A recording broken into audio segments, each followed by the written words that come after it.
皆様こんにちは。今回のカレンゲームラボは最新スマホ SF アクション特集ということで、 SF 近未来がモチーフのガンシューティングやアクション性の高いタイトル、さらにサンドボックスタイトルの紹介、過去に紹介したものもありますが、改めて現在の開発進捗など踏まえて見ていきたいと思います。それでは見てまいりましょう。1タイトル目はアレス・レイズ・オブ・ガーディアンズ、モバイル PC のクロスプラットフォーム対応。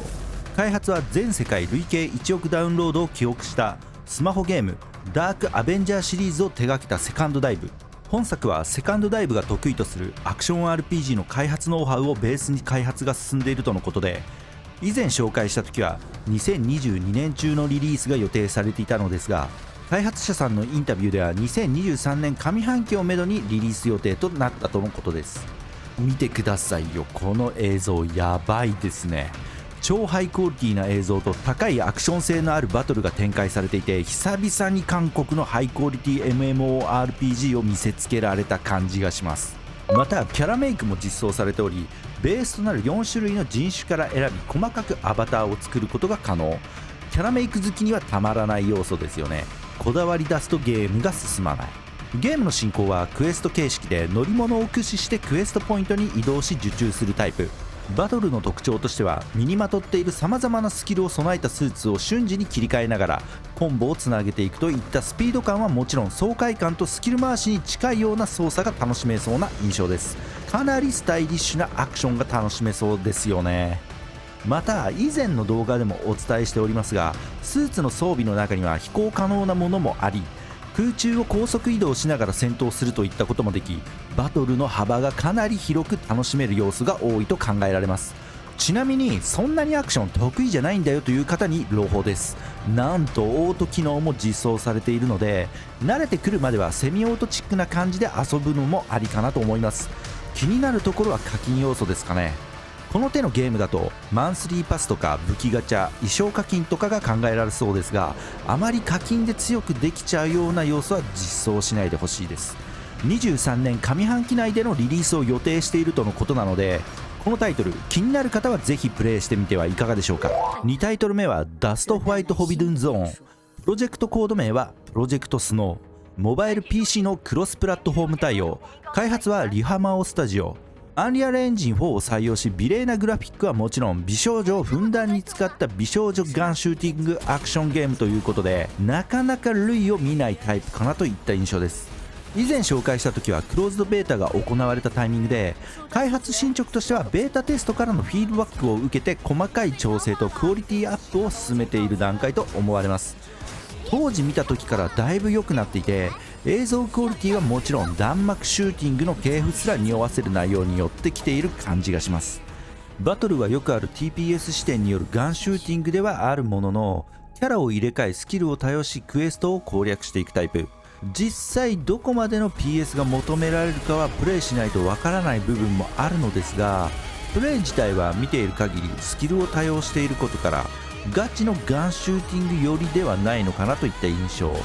シューティングが苦手な人でも楽しめるような設計になっていると思われます。さらにソロプレイ以外にも3名による協力プレイが実装されていて、それぞれキャラを3体まで編成し一緒にプレイすることが可能で、キャラを入れ替えながら協力プレイができるので、徹底した脳筋火力編成でパーティーを組むことや、メンバーそれぞれ役割を持ったチームプレイ重視の編成だったりと、いろいろと楽しめそうな感じがします。 PVP については現時点では不明ではありますが、実装されそうな気がしますね。また装備武器は武器自体の強化はもちろん、各パーツのカスタマイズが可能で、マガジンやスコープ、銃口の変更など自分のプレイスタイルに合った武器作りができそうなんですよね。なのでパーツの取得は専用のクエストを周回するやり込み的な要素も兼ね備えている印象。またガチャはキャラガチャ、武器ガチャの2種類が実装されており、なんとキャラガチャは武器も排出されるみんな大好きヤニ鍋形式。中国のタイトルでは当たり前ではあるものの、ちょっと抵抗ありますよね。それ以外はかなり期待度の高いタイトルなので、リリースしたらぜひ遊んでみたいと思います。3タイトル目はアースリバイバル、モバイル PC のクロスプラットフォーム対応。開発は TikTok でおなじみのバイトダンス参加のゲームスタジオヌーバース。ゲーム開発やパブリッシング事業を行っており、フィギュアストーリーやワンピースブラッドツールなどを展開しているゲームスタジオ。本タイトルは近未来の終末世界を舞台にしたオープンワールドサバイバル TPS。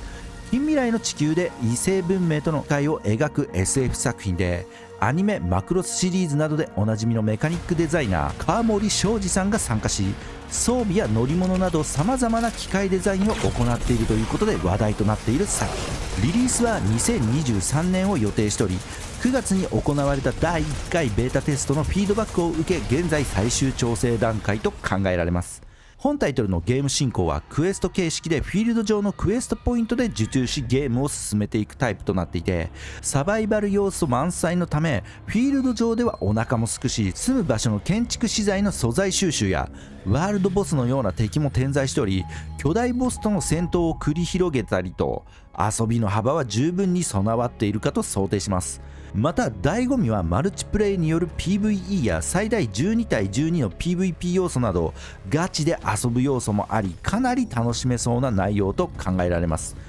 ただカジュアルさが欠けるようなシビアな操作性やエイムなどが問われてしまうととっつきにくいのかなといった印象。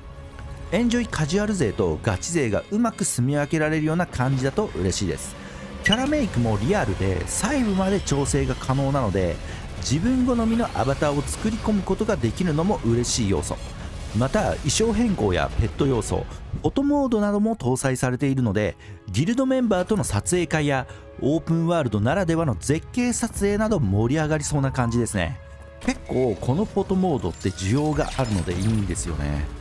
来年リリース予定とのことなので、気になる方はぜひプレイしてみてはいかがでしょうか。4タイトル目は RF プロジェクト。開発はネットマーブル N2、モバイル PC のクロスプラットフォーム対応。本タイトルは原作となる PCMMO RF オンラインの IP を活用した新作 MMORPG。 魔法とテクノロジーが発達した惑星で繰り広げられる国家間での戦争を舞台とした作品。プレイヤーはロボット、ヒューマン、エルフの3種族による陣営から1つを選び戦争に参加。開発者さんのインタビューでは今後陣営が増える可能性があるとのことです。まあ見てくださいよ、この映像かなり綺麗ですよね。リネージュ2やセブンナイツといったハイクオリティ MMO を制作しているだけあって開発力はさすがに高いのかなといった感じ。バトルもスピード感があり、さらに空中から攻撃ができたり、そしてロボットに登場して高火力の攻撃ができたりと迫力のある戦闘が楽しめそうな印象です。そして魅力は何といっても所属している国同士での大規模 PVP、 これはかなり楽しめそうな感じがします。仮に3カ国同時の大規模 PVP だったらやばいですね。かなりそそりますね。大規模 PVP ということもあって多分どのプレイヤーにも活躍の場っていうのがあるのかなと思います。当然大量キルするプレイヤーは目立つと思うんですが、サポートに徹したり遠距離からの支援や兵器による支援など様々な活躍の場があるのがこの大規模 PVP の醍醐味かと思います。実際どういった形式のものになるかは不明ではありますが、個人的にはロボに乗れればかなり満足です。もうロボ最高で、以前このタイトルを紹介した時はまだ出ていなかった情報なんですが、どうやら NFT に対応させるとのことで、ブロックチェーンを採用しゲーム内で所持しているアイテムなどの資産に価値を持たせてデジタル通貨での取引が可能になるとのことです。ちょっとこれは予想外で純粋にゲームを楽しめない状態になりそうな予感がしております。ゲームと NFT ってゲームをしながらお金を稼げるってところでまあ魅力はあるんですが、そのせいで純粋にゲームを楽しみたい層と投資目的でゲームを始める層が二極化しちゃって結局ゲームが楽しくなくなっちゃうんですよね。組み合わせ的には良さそうなんですがどうもうまく噛み合わないんですよ。とはいえ、ゲームは面白そうな感じなのでリリースしたらプレイしてみたいタイトルです。続いては地球外惑星で生活をしてみたい方へ朗報です。5タイトル目はプロジェクトスターズ。開発はヒーローゲーム。本国版パニッシンググレイレイブンの運営などを行っている開発スタジオ。モバイル専用タイトル。広大な宇宙での探索と冒険を楽しめるオープンワールドのサンドボックスゲーム。ちょっと今まで紹介したタイトルとは打って変わってほのぼの感が漂ってますが、サンドボックス系ということもあって、主な目的は自分で決め自由に行動することができるので、建造物を作るための資材集めであったり、危険な生物に戦いを挑んだりと、想像力があれば遊びの幅は無限大で、いつまでも遊んでいられるものとなってます。そして地球外惑星での生活なので、外出時はヘルメット着用が義務付けられていて、基本メット姿のキャラを操作する感じとなります。なんか違和感がありつつも斬新な感じがしますよね。そしてシュールなんですよね。まったりのんびり自分のペースで何か没頭したい方にはかなりおすすめな作品かなと思います。また情報が急須なためお伝えすることも少ないのですが、2023年度中にはオープンベータテストが実施されると思いますので、気になる方はぜひ参加してみてはいかがでしょうか。僕も試しに参加しようと思います。はい、今回は SF アクション特集ということで5つのタイトルを紹介してまいりましたが、いかがでしょうか。視聴者さんの中にも何か気になるタイトルがあったのではないでしょうか。どれもハイクオリティで特徴的な世界観を持った作品が多く、ゲームのプレイシーンにおいても楽しめそうなものばかりと感じます。またクロスプラットフォーム対応も多く、今後ますますこの手のゲームが増えてきそうな予感がします。ということでチャンネル登録はお任せしますが、ぜひもう一本カレンゲームラボの動画を見ていただけると幸いです。それでは今回はこの辺でご視聴ありがとうございました。引き続きよろしくお願いします。